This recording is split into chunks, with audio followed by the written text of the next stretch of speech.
Hey guys, tonight we start with a moment you probably never imagined yourself in. Picture this, it's the year 6009, deep in the heart of what will one day be called New Mexico. The land stretches wide and bare, with mesas rising like stone fortresses and sagebrush scattering in the dusty wind. The air smells faintly of juniper smoke from distant campfires, and the chill of the desert night bites at your skin. Even though the day had burned hot enough to crack the ground, you're standing beside a small band of people, men, women and children, who are scanning the land for anything remotely edible. Their eyes flick over shrubs, rocks and tracks in the dirt, not for treasure or riches, but for roots, insects and scraps of nourishment. Their survival depends not on grand feasts or trade caravans, but on knowing exactly which strange thing could keep them alive just one more day. And you, standing there with your modern stomach and pickiness, probably wouldn't last a single week. Let's be real, you'd tap out after the first handful of roasted crickets.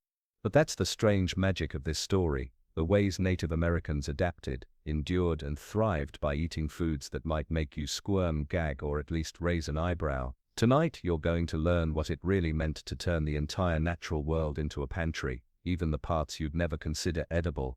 Before we dive in, if you enjoy these nightly journeys, don't forget to hit that subscribe button and drop a like. It helps me keep guiding you through these strange corners of history. And since tonight's topic is food, strange, survival-level food, tell me in the comments where are you watching from, and what time is it for you right now. I'd love to know what snacks, if any, are sitting on your nightstand, while I tell you about foods that might haunt your dreams.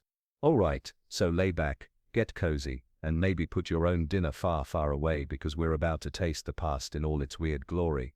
Now the truth is, survival diets didn't come from some novelty-seeking instinct, they were forged by necessity. You have to imagine a world without grocery stores, refrigeration, or convenient snacks. Every calorie had to be hunted, gathered, processed, or preserved by hand. Winters could be brutal, droughts unforgiving, and sudden migrations meant relying on whatever the land offered. Native communities across North America lived in astonishingly diverse environments: tundra, desert, plains, forests, riversides, and coastlines. Each demanded its own strategy, and while plenty of familiar foods existed, corn, beans, squash, venison, salmon, the harder truth is that they weren't always enough.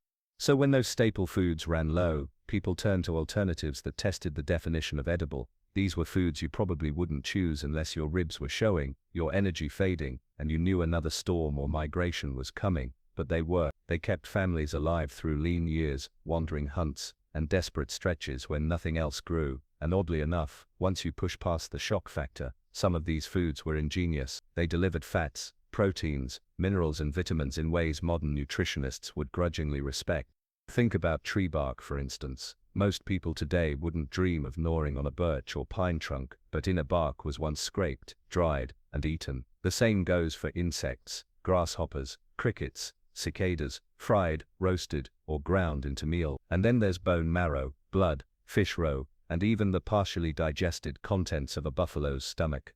Sounds horrifying, right? But each one had its place in the web of survival, and each was backed by tradition, knowledge, and practice. You might be tempted to think these were random acts of desperation, but they weren't. They were deliberate, tested, and passed down across generations. A child would grow up knowing which lichens could be boiled without poisoning you, which nuts had to be soaked and leached to lose their bitterness, which bugs to harvest in which season. It was like an encyclopedia of weird survival food, all stored in memory, songs and daily routines. And it's not just about scarcity. Some of these foods carried cultural meaning, rituals, or even a sense of pride. Eating blood pudding made from a fresh kill, or cracking open a marrow bone at a winter fire, wasn't just calories, it was survival wrapped in tradition. It reminded people that nothing of the animal or plant should go to waste. That philosophy of total use, of honoring the gift of the land, runs through everything, and if that meant chewing on moss, scraped off a rock, then so be it.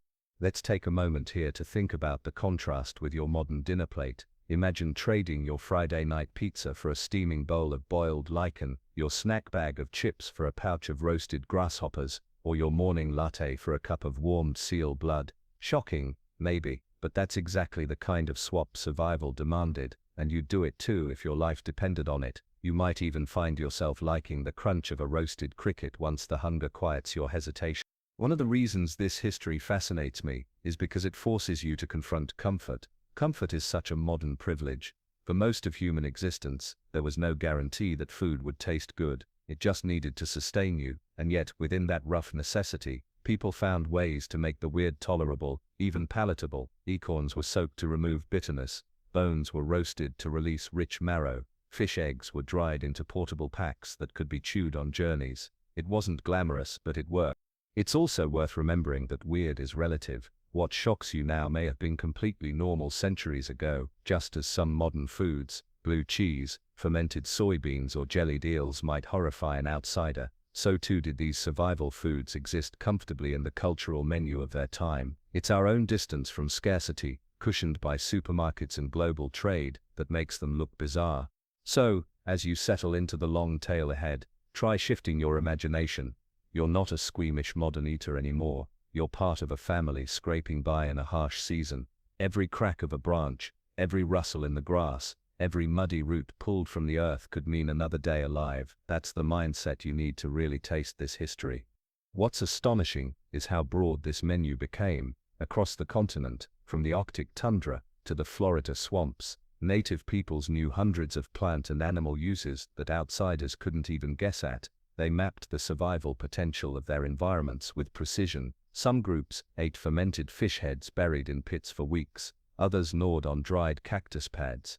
Still others roasted prairie dogs or snared squirrels when big game wasn't available. The ingenuity feels endless, and honestly, you could call it the original reality cooking show, except the prize was life itself. And if you're still doubting whether you'd make it, just remember this: hunger is the world's most persuasive chef. What you turn up your nose at in plenty, you'll crave when your belly is empty. Those roasted grasshoppers, suddenly a delicacy. That boiled bark paste, a lifesaver. Even the stomach contents of a bison, half digested and warm, might seem less repulsive if it meant your children survived the winter. So tonight, as we begin, keep your imagination open and your modern food squeamishness at arm's length. Each section we'll move through will unwrap another layer of this survival menu, showing you the bark, bugs, bones, and berries that made survival possible. For now, hold on to that smell of juniper smoke, that bite of desert cold, that hollow ache in your stomach, because the real feast, if you can call it that, is just beginning. Tree bark doesn't sound like much of a meal, does it? You imagine gnawing on a splintered stick like some kind of desperate castaway. But here's the surprising truth. For many Native American communities, the inner bark of trees called cambium was not just desperation food, it was a well-known fallback source of calories. In some places it even had a regular place in the seasonal cycle of gathering, and once you understand how it was processed, it makes a lot more sense. Think of a pine or birch tree. Beneath the hard outer bark, there's a softer inner layer, moist and fibrous, clinging just above the wood itself. That's cambium. It contains starches, sugars, and a hint of sweetness, almost like nature's emergency granola bar. You wouldn't peel it off and chew it like gum, though in a pinch you could. Instead, people learned to strip it carefully in wide sheets, then dry it, roast it, or grind it into a coarse flour. Take the birch tree for instance. In northern forests, tribes stripped its inner bark and dried it into sheets that could be chewed through long journeys. Pine cambium, with its resinous tang, was scraped and roasted, sometimes mixed with berries or fat, to make it more filling. Some tribes even boiled it into a thick paste, which, while far from delicious, filled stomachs and kept energy steady. If you close your eyes and imagine chewing something between a potato skin and a gummy candy, you're in the right neighborhood. The practice wasn't random, it was skilled. Stripping too much bark could kill the tree, so harvesters learned to take only sections, spiraling around or limiting themselves to one side. It was survival with sustainability built in. After all, if you killed the tree, you killed a future food source. In places where winter shut down other gathering options, having that inner bark dried and stored meant life could carry on without waiting for spring growth. What's interesting is how bark flour became a surprisingly versatile ingredient. Ground cambium was mixed with animal fat, marrow or berries to create compact survival cakes. These cakes traveled well, resisted spoilage, and could be tucked into a pouch for hunts or migrations. In a sense, they were the protein bars of their day, dense, chewy, and not exactly gourmet, but designed to keep you moving. If you're imagining the taste, let me reassure you, no one pretended it was delicious. Accounts suggest it was bland, resinous, and a bit like chewing wood-flavored leather, but taste wasn't the goal. calories when your body is fighting off frostbite or your children are crying from hunger. Flavor takes a back seat. One more day alive is the only recipe that matters. In certain areas, cambium even carried cultural associations. Among some northern peoples, stripping bark was a group effort in spring, when the sap was running and the inner layer came free more easily. Children learned early how to slide their knives just deep enough, peeling it in ribbons. Those spring strips, chewed raw, offered a rare hint of sweetness, almost candy-like compared to the usual winter fare. It wasn't just survival, it was a seasonal treat, nature's subtle reminder that warmth and growth were returning.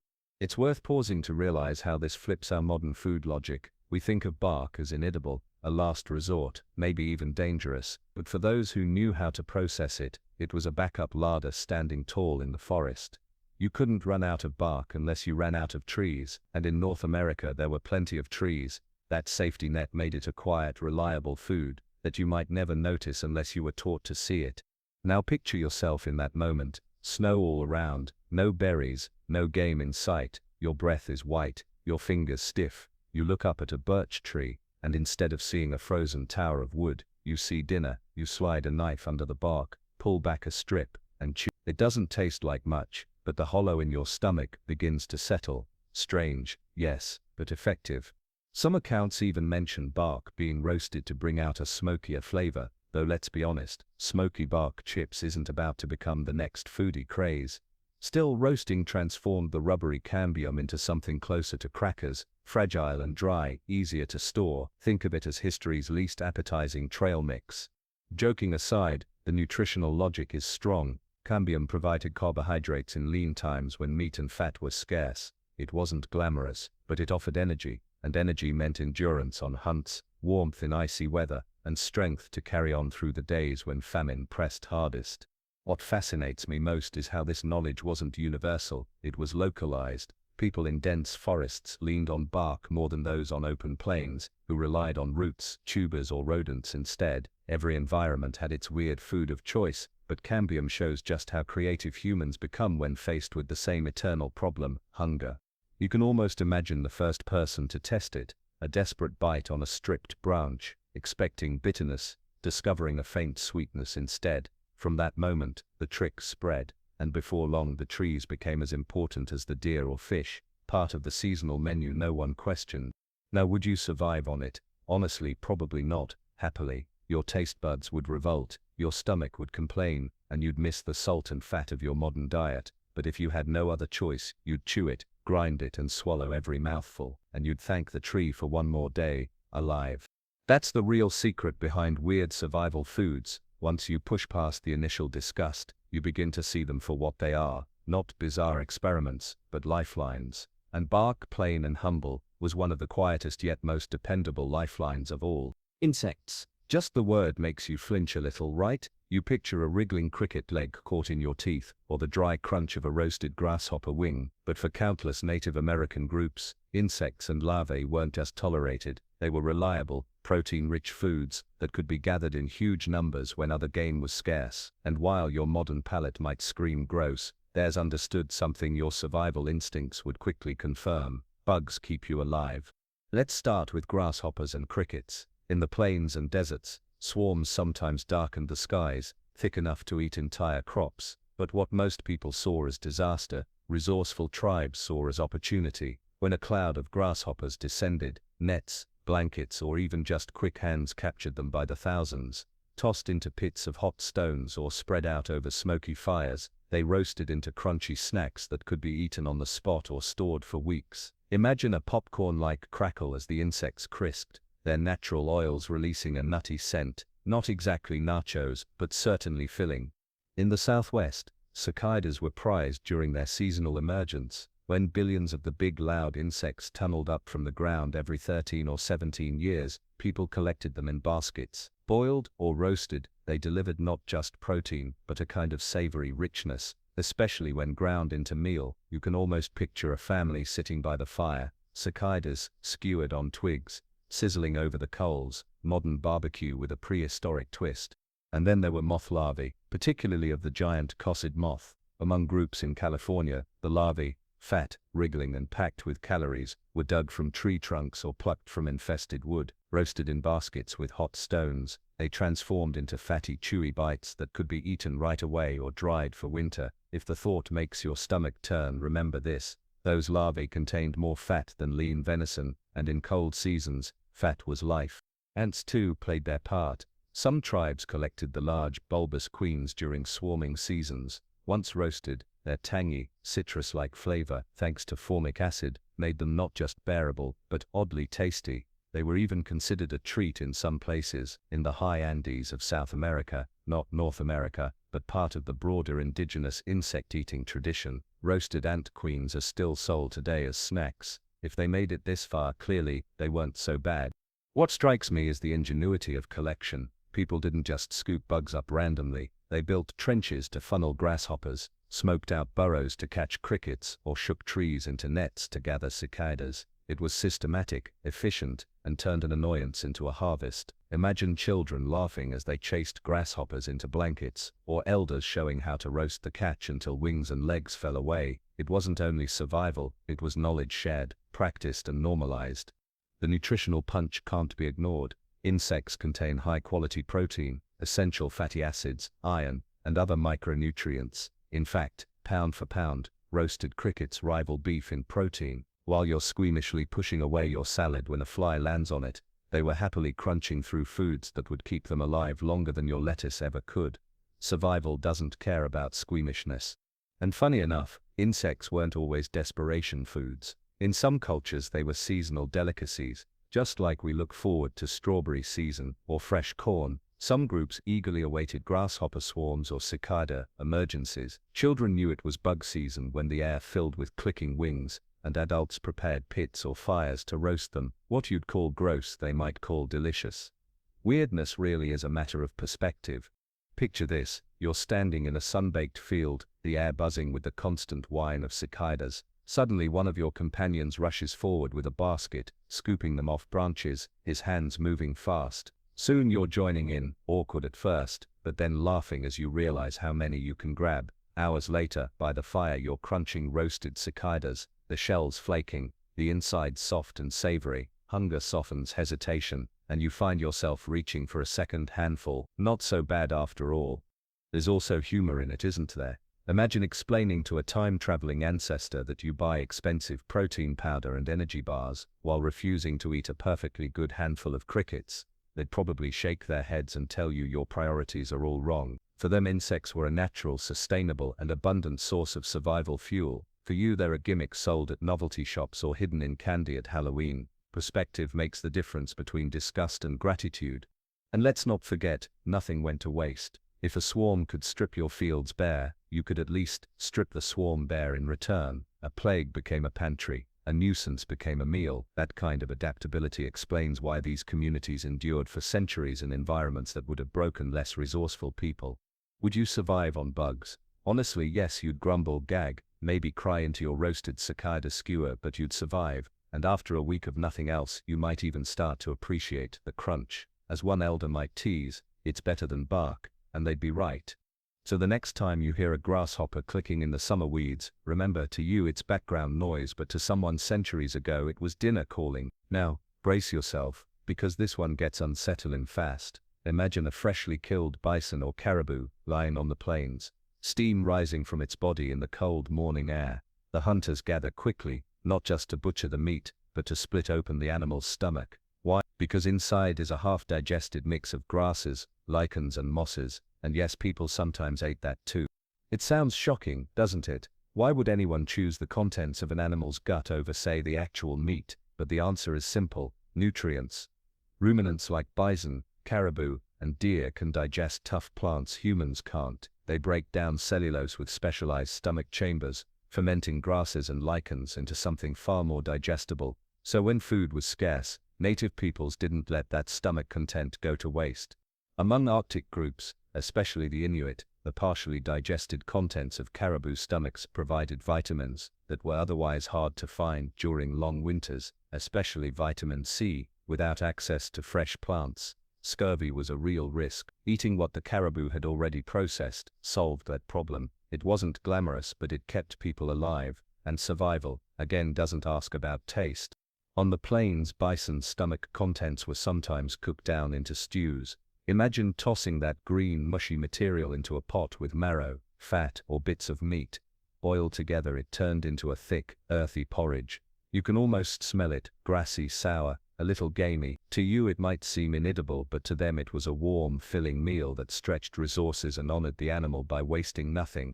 It wasn't always a last resort either. Some groups considered certain stomach contents medicinal. Caribou moss, half digested in a reindeer's stomach, was thought to carry healing properties when eaten. Others treated it almost like a seasoning or thickener, mixed with more familiar foods to make meals go further. What you call revolting, they might call practical. Let's be real, you're probably gagging a little at the thought, but think about cheese for a second. The very first cheeses were made using rennet enzymes from a calf's stomach. In other words, your beloved cheddar owes its existence to a very stomach-like process. Humans have always borrowed from animal digestion, sometimes directly, sometimes indirectly. This practice just made the borrowing obvious. Picture yourself after days without food, ribs visible under your shirt. The hunters bring in a caribou, the meat is butchered quickly, but someone hands you a steaming bowl of stomach stew, bits of grass floating on top. Do you say no? Of course not. You pinch your nose, take a sip, and find that it's not as awful as you feared. It's earthy, grassy, tangy, strange, but not unbearable, and as warmth spreads through your belly, you realize you'll live another day. That's the moment disgust loses to survival. And this wasn't limited to caribou or bison. Deer stomach contents were also used, especially in forested regions. Smaller quantities, yes, but still valuable. Some traditions even passed down instructions on how to prepare them. Boil thoroughly, skim the top, stir with marrow or fat. The process turned an unthinkable ingredient into something nourishing and safe. It's worth remembering that nothing in traditional survival was wasted. Bones, hides, sinew, fat, all had uses. Stomach contents were part of that philosophy. To throw it away would have been unthinkable when every part of the animal carried potential. What you or I dismiss as garbage was, to them, a resource. That mindset is what made survival possible in harsh, unforgiving environments. There's even a strange poetry to it, humans eating the food that animals ate, but in a form humans could finally digest. It was like borrowing strength from the animal twice over, first in its meat, second in its gut, and maybe that connection to the land, to the cycle of life, softened the disgust. To modernize, it's revolting. To theirs, it was balance. Would you manage it? Honestly, the first spoonful would be rough. You'd gag, maybe spit it out, but give yourself another hour of hunger, and you'd be slurping it down like soup. Hunger makes quick work of hesitation, and if you think you'd never cross that line, just remember your ancestors probably did. That resilience is written into your history, even if your taste buds forgot it. So yes, stomach contents count among the weirdest survival foods Native Americans ate, but in that steaming grassy porridge, there's a lesson about humility and adaptability. You eat what the land and the animal gives you. No waste, no shame, just survival. If you've ever cracked open a roasted chicken leg to suck out the marrow, you've had the faintest taste of one of the most important survival foods Native Americans relied upon, bone marrow. Except in their world, it wasn't just a side treat, it was the butter, the energy bar and the emergency ration, all rolled into one. Bones held life in a way that stretched far beyond the meat. When a deer, elk, bison or even smaller mammal was killed, the meat was stripped quickly, sure, but the bones themselves were never discarded. Hunters knew that inside those hard shells lay a creamy, fatty treasure. A fractured femur might reveal a column of rich marrow that could be scooped with a stick, smeared on bread like cakes, or eaten directly. In bitter cold or lean months, this was the difference between shivering weakness and survival strength. Picture it, the crack of stone against bone, a sharp edge splitting through until the marrow oozes out, pale and soft, almost glowing in the firelight. Children would sometimes gather eagerly, waiting for a turn to scoop the warm fat onto their tongues. For them it was as sweet as honey, as comforting as butter on toast, and you'd either dive in or gag depending on how hungry you were. But marrow wasn't only eaten raw. Bones were roasted whole near fires until the marrow melted, then the liquid was poured into containers or dripped onto roasted roots for flavor. Think of it as natural gravy, smoky and rich, infusing bland foods with calories and taste. Even better, roasted marrow could be preserved. When mixed with dried meat and berries, it created pemmican, a dense, portable survival food with enough energy to fuel journeys across endless miles of plains. Without marrow, pemmican would never have existed, and without pemmican, long hunts or migrations would have been much harder. Sometimes bones were boiled, cracked into fragments, and simmered for hours, releasing marrow and fat into the broth. The result was a rich, oily soup that softened roots, carried flavor, and nourished weak stomachs. Bone broth, as modern foodies now call it, wasn't a trendy detox drink back then. It was pure necessity, and everyone understood its value. And then there was bone grease, one of the strangest yet most vital products. Hunters would smash bones into small chips, boil them down in kettles, and skim the fat that rose to the surface.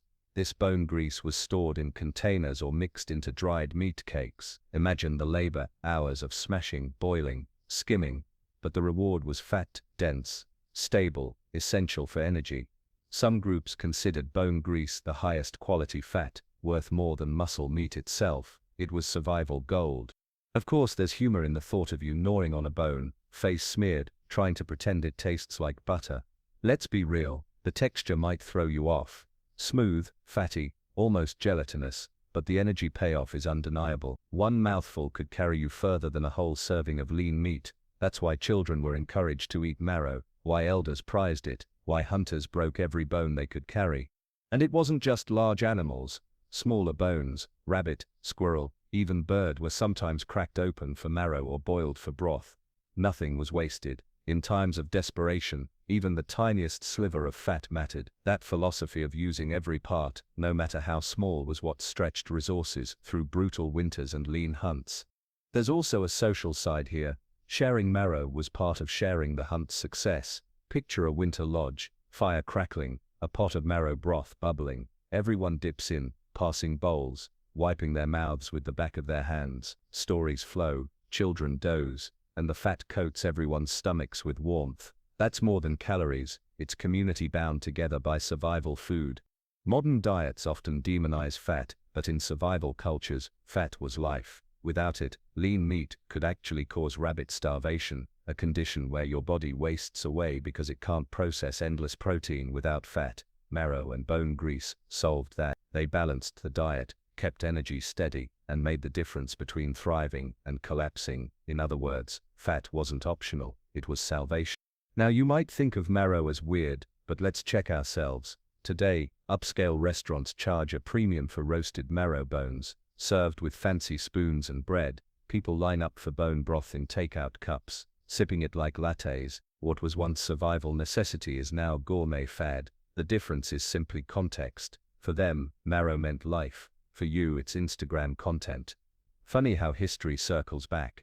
So imagine yourself again, in a wind-whipped camp, hunger gnawing at your belly. A hunter cracks a bison femur, scoops out a hunk of steaming marrow, and hands it to you. You hesitate, then bite.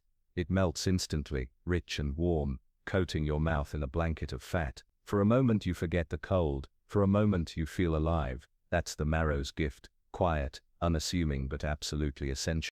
Weird? Maybe, but in the grand story of survival, bone marrow was one of the most dependable foods of all. Fish eggs, tiny, fragile, shimmering pearls of life, played a surprisingly large role in native survival diets. Today you might think of caviar, carefully spooned onto crackers at high-end parties, but for countless native groups across North America, roe wasn't luxury, it was survival, and instead of being served with champagne, it was dried in the sun, smoked over fires, or packed in skin bags to last through lean seasons.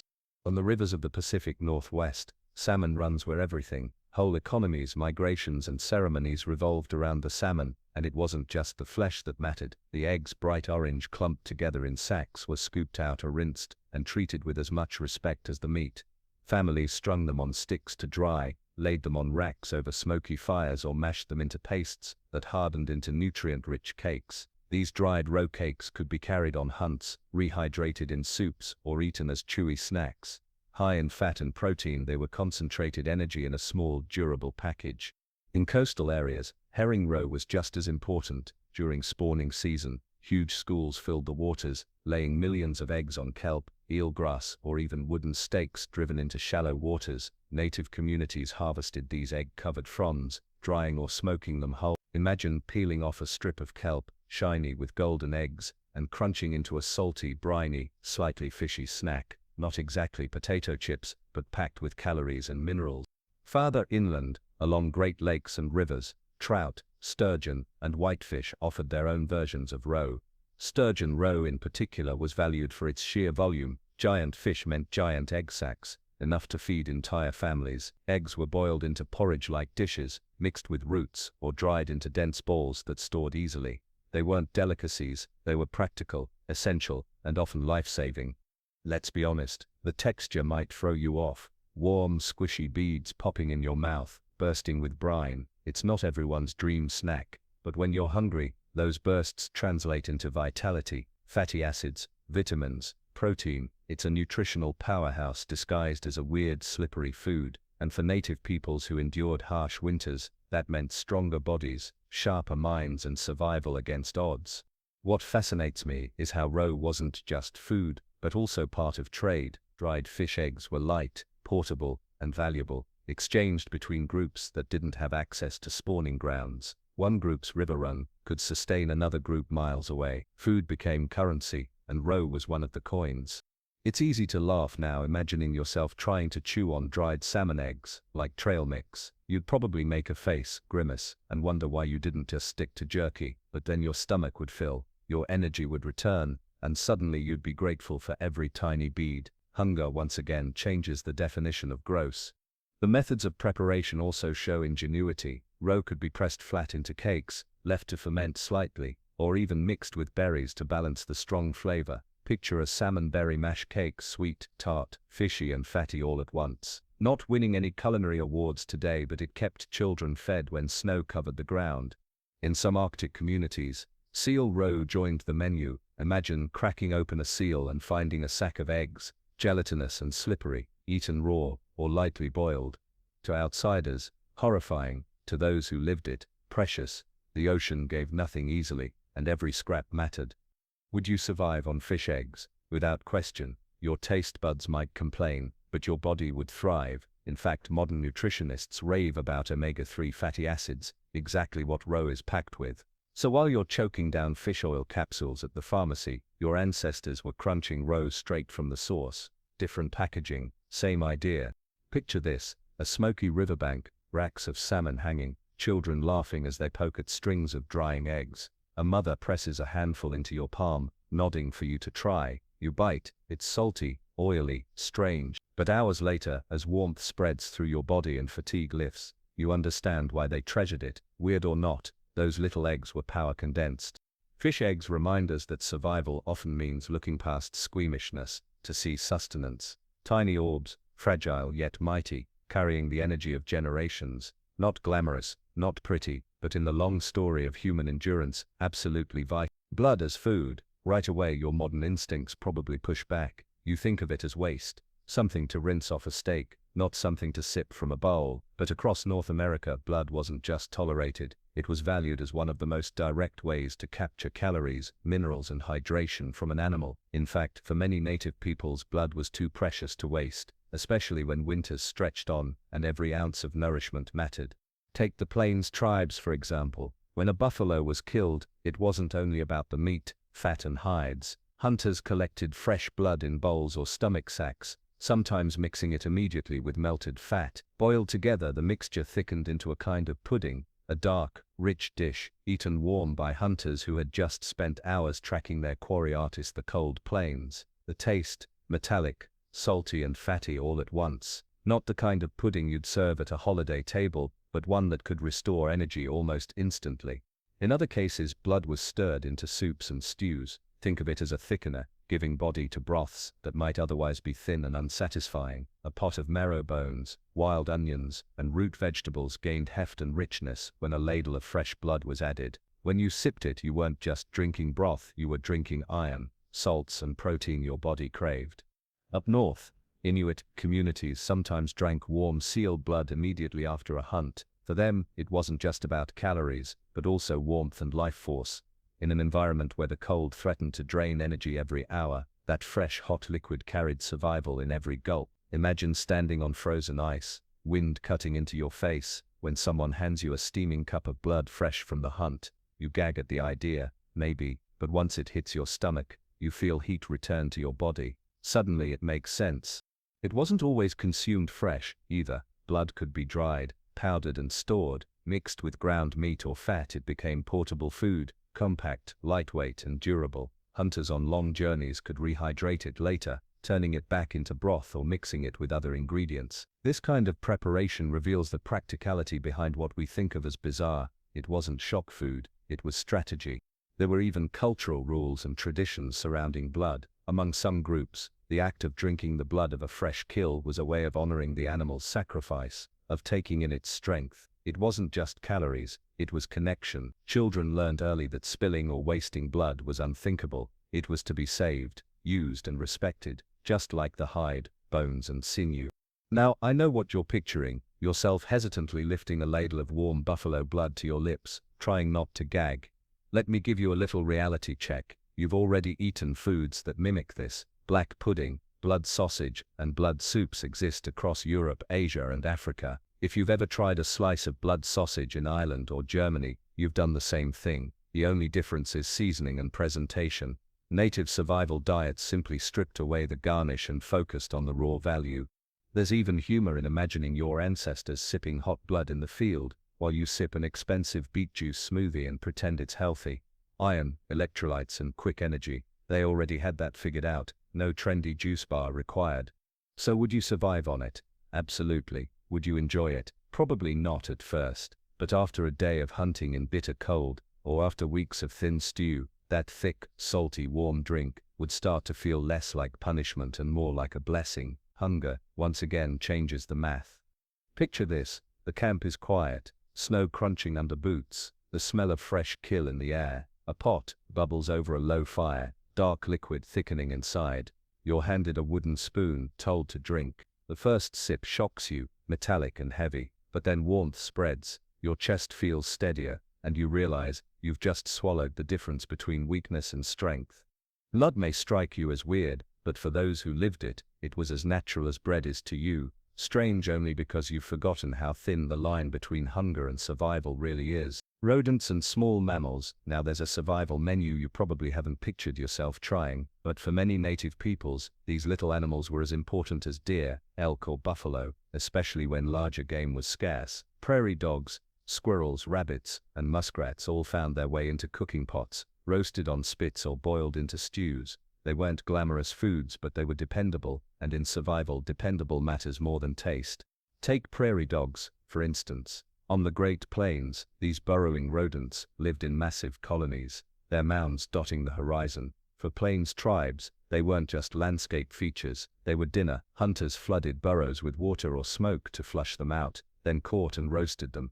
Prairie dog meat was lean but nourishing, and when cooked slowly, it offered a flavor not unlike rabbit. Some accounts even describe the hides being used for small clothing pieces once the meat was stripped, proving nothing went to waste. Squirrels played a similar role in wooded regions. Eastern tribes trapped gray and red squirrels year-round, often with simple snares or deadfalls. The meat, roasted whole, became a common addition to soups and stews. You might wrinkle your nose at the thought, but squirrel meat is still eaten today, in parts of the southern US. It's gamey, slightly nutty, and surprisingly versatile. Imagine sitting by a smoky fire, gnawing on a roasted squirrel leg while listening to elders trade stories. Strange? Maybe, but it worked. Muskrats, too, held a place in the diet of tribes living near wetlands. Trapped in winter when fur was thick and fat reserves were high, muskrats provided both warm pelts and rich meat. Some groups even considered muskrat livers a delicacy. Picture the icy stillness of a frozen swamp, a hunter pulling a muskrat from a trap, its body destined to warm bellies that night. Survival doesn't turn away small gifts. And rabbits, they're not rodents, technically, but lagomorphs were vital across the continent. They bred quickly, were relatively easy to trap, and provided steady supplies of lean meat. But lean is the key word here. A diet of nothing but rabbit could cause protein poisoning, sometimes called rabbit starvation. That's why rabbit meat was often paired with fat from marrow, grease, or other animals. It wasn't just about catching food, it was about combining it wisely to stay alive. The methods of preparation show a lot of ingenuity. Small animals could be roasted whole, fur singed off in the fire before the body was cooked through, or they were skinned, cut into pieces, and boiled with roots, tubers, or grains. Sometimes they were dried for later, stripped into thin jerky and stored in skin bags. Imagine a bag of prairie dog jerky hanging from a lodge ceiling, waiting for the next long journey. Humor sneaks in here too. Picture yourself, proud city dweller, trying to catch a squirrel with your bare hands. You'd fail miserably, while a 10-year-old native child could set a snare and bring in dinner before you finished tying the knot. These small mammals weren't just backup food, they were part of daily survival skills passed down from childhood. Nutritionally, rodents offered more than just protein. Their organs, particularly livers and kidneys, provided essential vitamins. Their fat, though limited, was carefully collected, and their bones could still be boiled for broth. Once again, nothing was wasted. A muskrat wasn't just a pelt or a meal, it was calories, warmth, tools and trade. There's even an ecological wisdom here. By relying on small animals as well as big game, native peoples spread out their hunting pressure, ensuring they didn't collapse their own food supply. Prairie dogs bred quickly, rabbits even more so, and squirrels thrived in abundance. These were renewable resources, harvested with care and respect. Would you eat one? That depends on your hunger. At first glance, a roasted prairie dog or squirrel might make you gag, but after a week without food, the smell of sizzling fat, the crackle of skin over fire, and the warmth of broth in your bowl would change your mind. You'd lick your fingers clean, wondering why you'd ever hesitated. Hunger has a way of erasing disgust. Picture this: the wind howls across the plains, the fire pops, and someone hands you a skewer with roasted prairie dog meat. The juice is dripping onto the coals. You take a bite. It's smoky, a little tough, but filling. Around you, children chew happily, elders nod approvingly, and suddenly the weirdness fades. It's just food, shared in community, life carried forward. Rodents and small mammals might sound strange to you now, but they were part of a balanced survival system, proof that adaptability beats squeamishness every single time. Acorns. If you've ever bitten into one raw, you know why most people avoid them. They're bitter, astringent, almost mouth-drying to the point of pain. That bitterness comes from tannins, plant chemicals that protect the nut from casual munchers like you. But Native Americans, resourceful as ever, figured out how to turn those bitter little nuts into one of the most dependable survival foods across North America. The trick was leaching. Once acorns were gathered, sometimes by the basketful from oak groves, they were shelled, pounded into coarse meal and then rinsed again and again to wash out the tannins. There were several ways to do this. In some regions, acorn meal was placed in woven baskets, set in a running stream, and left for hours or even days while water flowed through, pulling bitterness away. In drier areas, people poured water directly through the ground meal again and again, discarding the brown tannin-heavy liquid each time. It was patient, methodical work, but the result was flour that could be cooked into mush, cakes or breads. Imagine standing by a stream, the sound of water rushing past, as you watch a basket of acorn meal sitting submerged, slowly losing its sting. You know that by tonight, you'll have the base for dinner, nutty, earthy, filling, and no longer bitter. This wasn't weirdness for the sake of weirdness. It was clever chemistry done by hand, without science textbooks, just generations of trial and error. California tribes were especially reliant on acorns. Oaks grew in abundance there, and annual harvests could fill granaries with enough acorns to last all year. Some families stored thousands of pounds of them in underground pits, layered with leaves to keep them dry. These caches became insurance policies against famine. A well-stocked acorn pit meant safety, stability, and survival. The mush itself, once cooked, was thick and hearty. Add some dried berries, roots, or a drizzle of marrow grease, and suddenly it wasn't just bearable, it was satisfying. Acorn bread, baked on flat stones, or in hot ashes, carried a nutty aroma that filled lodges with warmth. Children grew up on it, elders relied on it, and no one questioned its place in daily life. Other bitter nuts got similar treatment. Hickory, chestnut and black walnut were cracked, pounded and processed into edible meals. Hickory nuts, for instance, were crushed shell and all, then boiled until the nut oils rose to the surface. This creamy liquid, sometimes called hickory milk, was rich, nourishing, and could be added to stews or drunk directly. It sounds almost fancy, like an early plant-based milk trend, but it was just another way to make hard foods digestible. The work was intense, cracking shells, pounding nuts, boiling or leaching tannins. It could take days to prepare enough flour for a family, but that's what survival demanded. Effort up front, security later. You couldn't cut corners. If you tried to eat acorns raw, the tannins would bind to your proteins and make you sick. But do it right, and you had reliable food that could last through winter. Here's the humor in it. While you're grabbing a bag of almond flour at the store for your gluten-free baking, your ancestors were doing the same thing with acorns, only without the packaging, labels, or trendy health claims. Acorn flour was gluten-free, sustainable, and packed with calories long before it was cool. It's worth noting that acorns weren't desperation food, they were staples. They showed up regularly on the table, and in many communities they formed the backbone of the diet. Weird to you maybe, but not to them. In fact, an elder might laugh at your squeamishness. You eat bread every day, they'd say. We eat acorns, what's the difference? And they'd be right. Picture yourself again, leaves crunching underfoot as you gather acorns in a woven basket, your fingers stained from shelling. Later in camp, you pound them into meal, rinse and rinse until the bitterness fades, then stir the flour into boiling water over a fire. The mush thickens, steaming in the cool evening air. You taste it, nutty, smooth, filling. Suddenly it doesn't seem weird at all, it feels like home. Acorns and bitter nuts remind us that survival isn't about what looks appealing at first glance. It's about learning the hidden potential of the land, the quiet secrets locked inside plants, waiting for patient hands to unlock them. Weird, maybe to you, but to native peoples, they were steady, dependable, and worthy of all that were. Roots and tubers, the underground foods you'd probably overlook while walking through a marsh or forest, were lifelines for native peoples. Where you see cattails waving in the breeze, or wild onions poking through the soil, they saw meals, medicines, and survival packed into the dirt. These weren't glamorous foods, but they were abundant, dependable, and with the right preparation, surprisingly nourishing. Take cattails, for instance. You've seen them, tall plants with brown sausage-like tops growing in wetlands.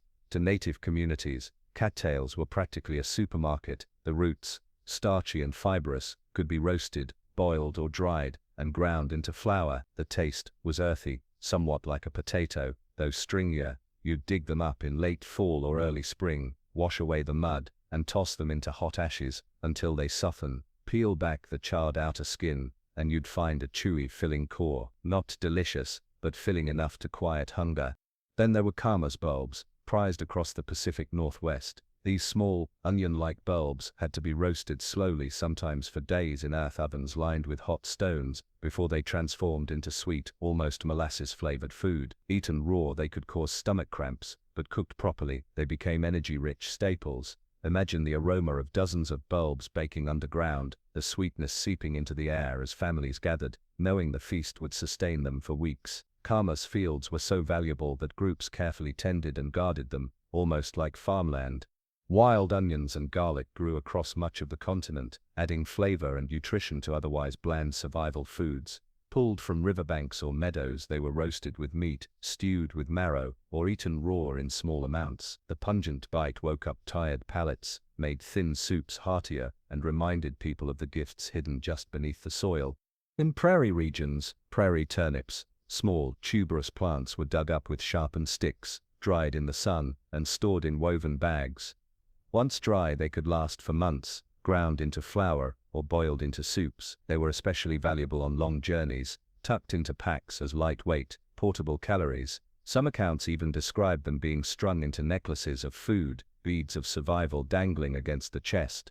And then there's the versatility of storage. Roots and tubers dried easily, keeping for months without spoiling. Families often set aside caches of dried bulbs or powdered root flowers, hidden away for the leanest winters. In emergencies, these stores became treasure chests, dug up when the land seemed otherwise barren. Humor sneaks in here too. Picture yourself, stomach growling, digging through mud to pull up cattail roots, muttering that you'd rather have a burger. Then you roast them, peel back the charred skin, and grudgingly admit it's not so bad, kind of like a stringy potato with a smoky aftertaste. Hunger once again turns complaints into gratitude. It wasn't just about calories either. Many of these roots carried medicinal value. Wild onions were used to treat colds. Cattail roots soothed wounds when mashed into poultices. Camas bulbs, when cooked properly, doubled as both food and mild sweetener. This dual use blurred the line between diet and medicine, proving that survival wasn't just about filling bellies but keeping bodies strong. And then there's the cultural layer. Harvesting roots was often communal, with women and children digging together, singing songs, and teaching younger generations where and how to find them. Knowledge of which tubers to eat and which to avoid was sacred. A mistake could mean illness or death, so the skills were passed carefully, with patience and precision. Would you survive on them? Without question. They wouldn't dazzle your taste buds, but roasted roots, boiled bulbs, and mashed tubers could keep you alive through long winters. They were reliable, renewable, and quietly abundant. All you had to do was look down, dig deep, and trust the land. Picture this: you kneel in a marsh, your fingers cold as you pry a cattail rhizome from sticky mud. You rinse it in icy water, toss it into the fire, and peel back its skin. Steam curls into the air, and you bite. Earthy, fibrous, faintly sweet. Not a feast, but enough. Around you, others chew the same roots, laughing, swapping stories, surviving together. In that moment, weirdness disappears. It's just food, drawn from the ground, keeping you alive. Roots and tubers remind us that survival often hides beneath the surface, waiting for those who know where and how to dig. Rotten meat. Just saying those words probably makes your stomach turn, right? You picture slime, stink, and swarms of flies. But here's the surprising truth. Among some native communities, deliberately aged, rotted, or fermented meat was not only eaten, but prized as a way to make food last longer, soften tough flesh, and even add unique flavors. It sounds revolting, but to them it was resourcefulness in action. Let's start on the Arctic coast, where Inuit hunters buried seal or fish in pits, sometimes for weeks. By the time they dug them up, the meat had fermented, its texture soft and its smell, well, let's just say pungent. To an outsider it might smell like death, but to the people who lived there it was tradition. This stink food wasn't a joke, it was nutrition preserved without salt, smoke, or refrigeration. In freezing, treeless lands options were limited. Fermentation, even when it smelled horrific, meant survival through the long winter. On the plains, bison meat was sometimes left to age in hides or pits, the natural enzymes breaking down tough muscle into something more tender. Think of it as an extreme form of dry aging, centuries before fancy steakhouses made it fashionable. The difference is, instead of climate-controlled rooms, it was hides and earth doing the work. The smell might have been strong, but the softened meat was easier to chew and digest. And when you've gone days without food, strong smells lose their power to stop you. In the Northwest, salmon heads were sometimes buried to ferment. When dug up later, they became a dish shared in community feasts. Again, the outsider nose would gag instantly, but to those who grew up with the taste, it was not only normal but enjoyable. Children learned early to accept the flavor, and elders reminded everyone that this was the food of survival, the food of ancestors. What's fascinating is how deliberate this was. This wasn't desperation or carelessness, it was intentional preservation honed by generations of trial and error. People knew exactly how long to bury, how deep, and in what conditions to keep the meat safe enough to eat. One wrong move and yes, you could get sick, but done right, it provided calories long after fresh meat was gone. Humor fits here too. Imagine inviting your modern friends over and saying, "Dinner's ready, just dug it up from the backyard after 3 weeks underground." You'd lose every guest. But in a survival camp, people would smile, thank the hunter, and eat with gratitude. Context changes everything. Nutritionally, fermented meats offered more than just calories. The breakdown of proteins made them easier to digest. Some even argued that fermentation added probiotics, though that wasn't the reason anyone did it. The reason was simple: food security. A buried salmon head, or seal flipper in late autumn, could mean the difference between life and death in February. And this practice wasn't isolated. Around the world, indigenous groups developed similar techniques. What we see as rotten was often just fermented, a method as old as humanity itself. The difference lies in perspective. You see decay, they saw preservation.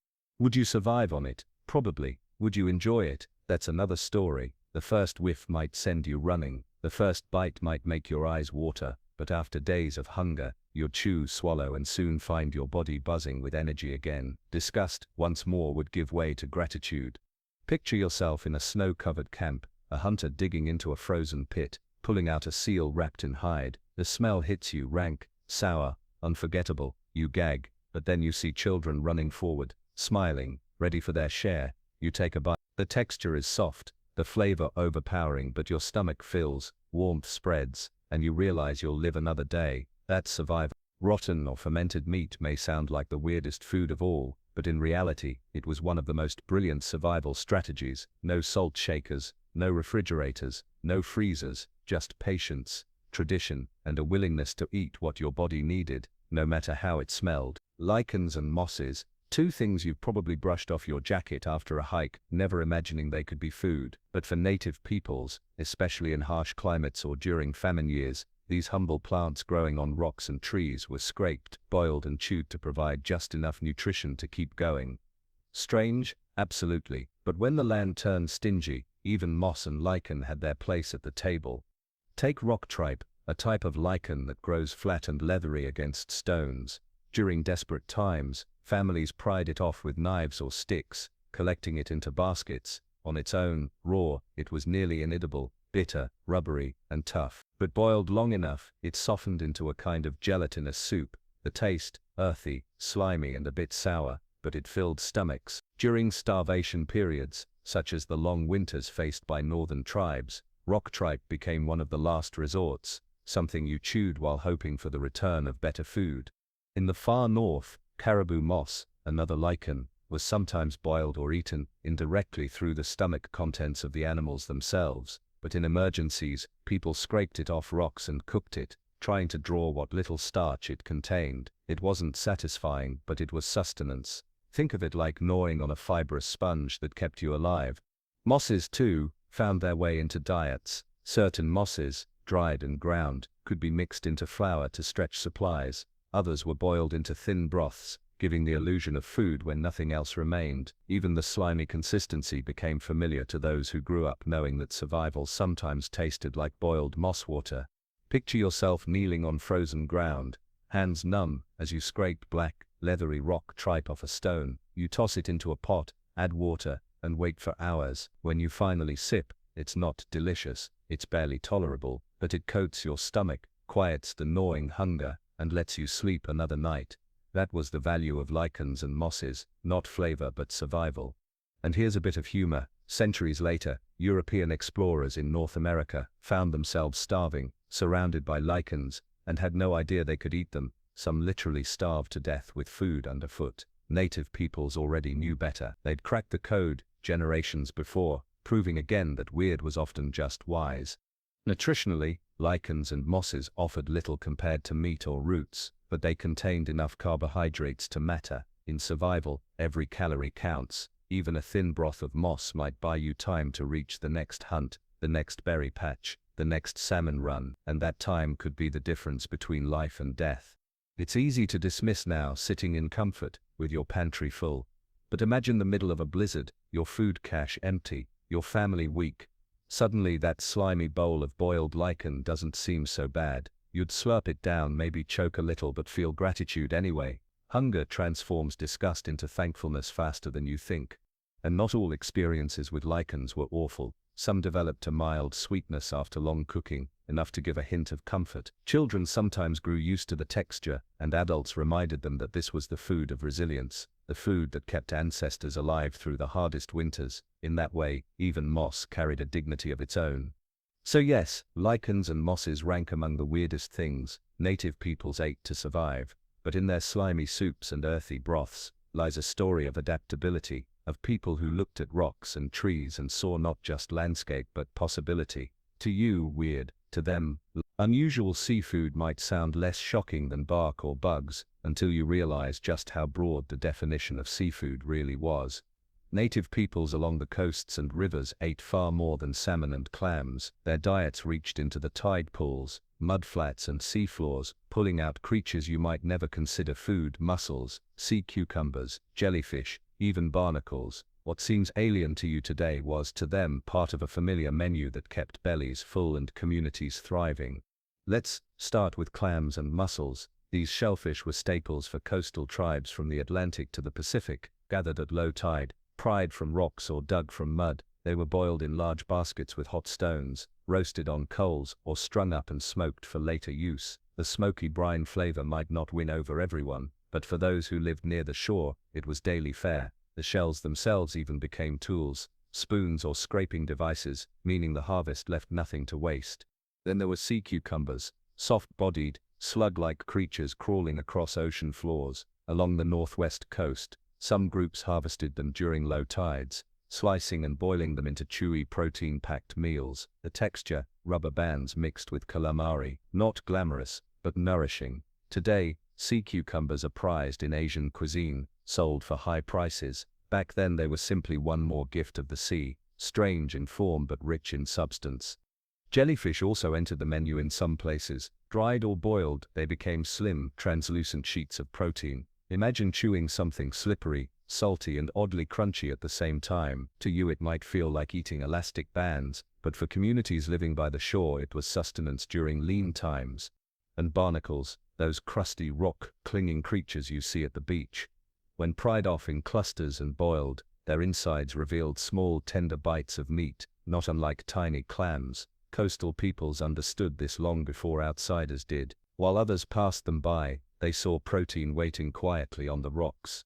The ingenuity extended inland too. Freshwater mussels and clams lined riverbeds and lakes, collected in baskets by wading women and children. These mollusks, though small, provided consistent protein when fish were scarce. Some were roasted, others boiled, their broth drank as soup. Imagine the rhythm, families wading together, laughing, filling baskets, preparing a shoreline feast.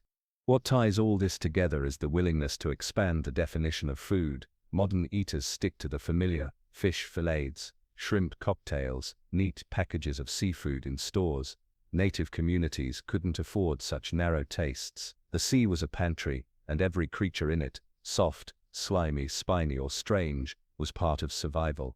Now imagine yourself crouched on a rocky shore, prying barnacles loose with a sharp stick, tossing them into a boiling basket. The shells open, steam rises, and inside are morsels of meat. You bite, expecting horror, but find something briny, chewy and not altogether unpleasant. Hunger turns your hesitation into acceptance. Before long you're eating alongside everyone else, your mouth salty, your stomach grateful.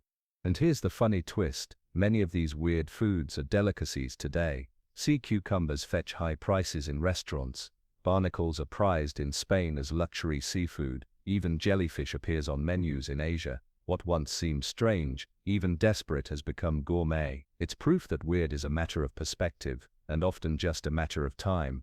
For native peoples, though, it was never about prestige, it was about survival. Clams smoked for winter, sea cucumbers boiled for strength, jellyfish dried for journeys. Each was another step in the endless dance of adaptation. So next time you're at the beach, staring at slimy tide pools or clusters of barnacles, remember, to you it's scenery, to them it was dinner. Dogs. Just reading that word in this context probably makes you recoil. Today, dogs are companions, family members, even sleeping on your bed. But in the long sweep of survival history, dogs sometimes shifted roles. For several Native American groups, dogs were not only helpers pulling sleds, guarding camps, hunting alongside people, but also a fallback source of meat when starvation pressed hardest. It's not comfortable to imagine, but survival rarely respects comfort. In the plains before the widespread arrival of horses, dogs carried loads in travois, simple sled-like frames dragged behind them. They were essential partners, loyal and hard-working. Yet when winters stretched long, when bison herds failed to appear, or when families faced famine, those same dogs became food, cooked in stews or roasted. Their meat filled bellies when nothing else remained. It wasn't a first choice and certainly not taken lightly, but hunger left no room for sentimentality. Among some tribes, dog meat even carried ceremonial meaning. In certain feasts, particularly those involving warriors or treaties, dog meat was served as a symbol of sacrifice and respect. Eating it wasn't an everyday event, it marked moments of gravity, when survival, loyalty and community were on the line. What seems unthinkable to you might, in their eyes, have carried deep cultural weight. And it wasn't only dogs. Other unusual animals found their way into pots when circumstances demanded. Beavers, though valued for their pelts, were also eaten, their fatty tails considered a delicacy. Porcupines, with their dangerous quills, were hunted for their meat once carefully skinned. Even skunks, yes, skunks, were sometimes cooked, though their meat had to be prepared carefully to avoid glands that would taint the flavor. Imagine the courage of being the first person to figure that out. The philosophy behind this was simple. Nothing alive was automatically off limits if starvation loomed. Every creature was part of the world's pantry, and while preferences existed, hard times erased the luxury of choice. You might hesitate, wrinkle your nose, or weep at the thought of eating a beloved dog, but faced with your children crying from hunger, you'd understand the decision. Survival always narrows the line between friend and food. Picture this: a bitter winter night, snowdrifts high, no sign of bison, The hunters return empty-handed, their faces grim. The campfire burns low, a decision is made. The next morning, a dog is butchered, its meat stewed with roots. The smell fills the lodge, not joyful, but solemn. People eat slowly, silently, knowing this meal carries sacrifice beyond hunger. It's not cruelty, it's survival in its harshest form. And yet in many regions, such practices were rare and reserved for extreme need. Dogs were too valuable as companions and workers to eat casually. Most of the time their loyalty was honored with care, not consumption. But famine is a ruthless teacher, and it demands choices modern comfort never forces you to face. Humor feels almost inappropriate here, but imagine the irony. You hesitate at roasted squirrel or prairie dog, yet happily eat bacon, chicken or lamb. Every culture draws its own lines between food and friend. For some native peoples, that line shifted with the seasons, the hunts, and the hunger. Unusual livestock, too, played a role. Domesticated turkeys in the Southwest, guinea pigs in other parts of the Americas, and even insects raised intentionally, all blurred the boundary between pet, worker and meal. Dogs just happened to sit at that painful intersection more than most. Would you survive on it? Yes. Would you like it? Almost certainly not. But survival doesn't ask what you like, it asks what you're willing to do to live, and history shows that people, when pressed, chose life, even when it meant eating what they love. So while it may be one of the most unsettling survival foods in this story, dog meat reminds us of the brutal truth. Survival often forces choices you swear you'd never make, and those choices kept generations alive, even if they left scars of memory and feeling behind.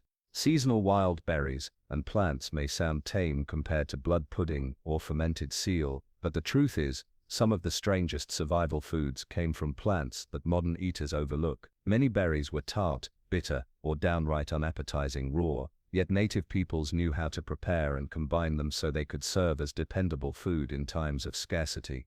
What looks like weeds or scrub to you might once have been an entire pantry.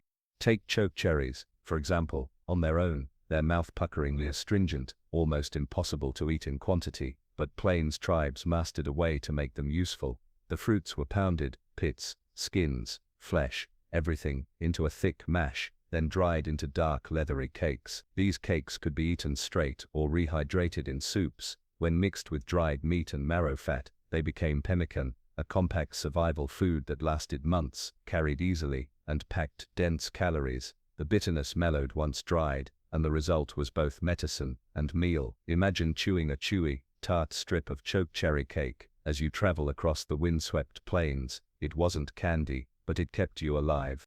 Juniper berries were another odd survival food. Their sharp, piney flavor was too strong for casual snacking, but boiled into teas or mixed with meat, they became both seasoning and sustenance. Some groups used them to mask the flavor of lean or slightly spoiled meat, turning the strange into something more palatable. The resinous taste might remind you of biting into a pine tree, but in a stew on a cold night it added just enough variety to lift spirits. Then there were prickly pear cactus pads, gathered in desert regions. The pads were carefully singed over flames to burn off the spines, then peeled and sliced into strips. Slimy, tangy and refreshing, they worked as both food and hydration in dry landscapes. The fruits, the bright red tunas, were sweeter and eaten raw or dried. Picture yourself on a scorching desert day, chewing a slippery sour cactus pad, juice running down your chin, not gourmet but suddenly life-saving. Other overlooked foods included buffalo berries, service berries, wild plums, and gooseberries. Many were dried for storage, strung onto cords like bead necklaces, or mashed into pastes. The drying concentrated sugars and preserved vitamins through the winter. A pouch of dried berries, tucked at the waist, became a quick burst of energy during hunts or long treks. Leaves and greens also played roles. Dandelion greens, lamb's quarters, and wild spinach were gathered in spring, boiled to soften bitterness, and eaten as some of the first fresh foods after long winters. After months of dried meat and roots, those bitter greens weren't just food, they were a tonic, restoring vitamins and easing scurvy. You might complain at their taste, but after a hungry winter, the sight of fresh green shoots would feel like a miracle. What fascinates me is how creativity turned even the harshest plants into something useful. Bark flour was sweetened with berries, acorn mush was topped with wild fruit, roots stewed with tart greens made soups more digestible. Every bitter, sour or slimy plant had its place once people figured out how to tame it. Picture the scene midsummer, families scattered across meadows and riverbanks, hands stained purple and red from berries, baskets filling quickly, laughter carries on the wind, children sneak a few fruits, faces smeared, while elders remind them to dry the rest for winter. The air smells of sun-warmed fruit, a moment of abundance in a life that knew scarcity too well. Later those same berries will be pounded, dried and stored, transformed from fleeting sweetness into lasting survival.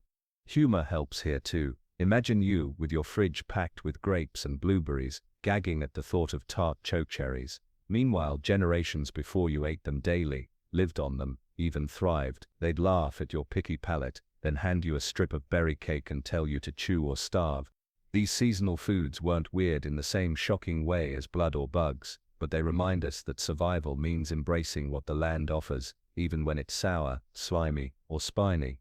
To you they're weeds, or scrub. To native peoples they were gifts of resilience, carefully gathered, stored, and savored. In the end, what ties all these strange, unsettling, and sometimes ingenious foods together is a simple truth: survival demands adaptability. Native peoples of North America didn't eat bark, bugs, stomach contents, blood, rodents, or moss because they craved them. They ate them because they understood the land and knew that nothing in it was wasted. What you call weird, they called wisdom. Every tree, every insect, every berry or bone carried a lesson about endurance, about respect for nature, and about using what was given. Think back over what you've heard tonight. Cambium scraped from trees, roasted grasshoppers crunching in the fire, the grassy tang of bison stomach stew, marrow dripping like butter from cracked bones, smoked roes strung on racks by the river, steaming cups of seal blood, roasted prairie dogs, bitter acorn mush, cattail roots, charred in the ashes, fermented meat dug from pits, slimy rock tripe boiled into broth, barnacles pried from rocks, dogs reluctantly sacrificed, chokecherries pounded into cakes, prickly pears peeled and eaten under desert suns. Each food may make you gag now, but each carried life forward then. Survival didn't allow for squeamishness, it asked for courage, creativity, and an open mind. Eating weird things wasn't about preference, it was about love for family, loyalty to community, and respect for the animals and plants that gave themselves. Imagine a child fed on bark mush, a hunter restored by marrow broth, an elder warmed by blood pudding in winter. These foods weren't disgusting to them, they were the taste of survival.